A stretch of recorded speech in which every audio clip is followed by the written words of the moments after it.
स्त्रियांच्या शिक्षणाची खरी कैवारी. सावित्री तुझ्यामुळे शिकते प्रत्येक नारी.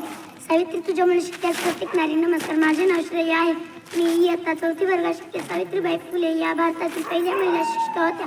सावित्रीबाईंचे पूर्ण नाव सावित्रीबाई ज्योतिराव फुले होते. त्यांचा जन्म 3 जानेवारी 1831 रोजी सातारा जिल्ह्यातील झाला. सातारा जिल्ह्यातील नायगाव येथे झाला. त्या एक कवयित्री आणि समाजसुधारक ही होत्या. त्यांच्या आईचे नाव लक्ष्मीबाई व वडिलांचे नाव खंडोजी नरसी पाटील होते. 1840 मध्ये त्यांचा विवाह ज्योतिराव फुले यांच्याशी झाला. सासूबाईंनी लग्नापूर्वी ख्रिश्चन मिशनऱ्यांनी सावित्रीबाईंना दिलेले पुस्तक आणले होते. ज्योतिरावांनी नवा मार्ग शोधला. त्यांनी सावित्रीबाईंना शिकवले.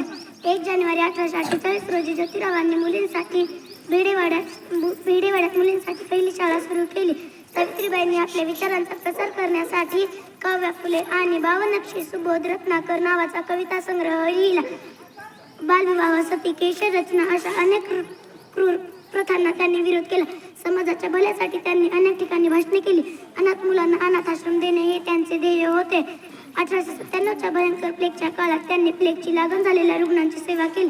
अशा वेळी त्यांनाही प्लेगची लागण झाली व 10 मार्च 1897 रोजी त्यांचे निधन झाले. शेवटी जाता जाता एवढंच म्हणून की सावित्रीचा घेऊन निवसा गाठी तेव्हाच करे. सावित्रीचा घेऊन निवसा गाठी तेव्हाच करे. परंपरेचा पिंजरा तोडून मुक्त झाली पाखरे. परंपरेचा पिंजरा तोडून मुक्त झाली पाखरे. एवढे बोलून मी माझे 2 शब्द संपवते. जय हिंद, जय भारत.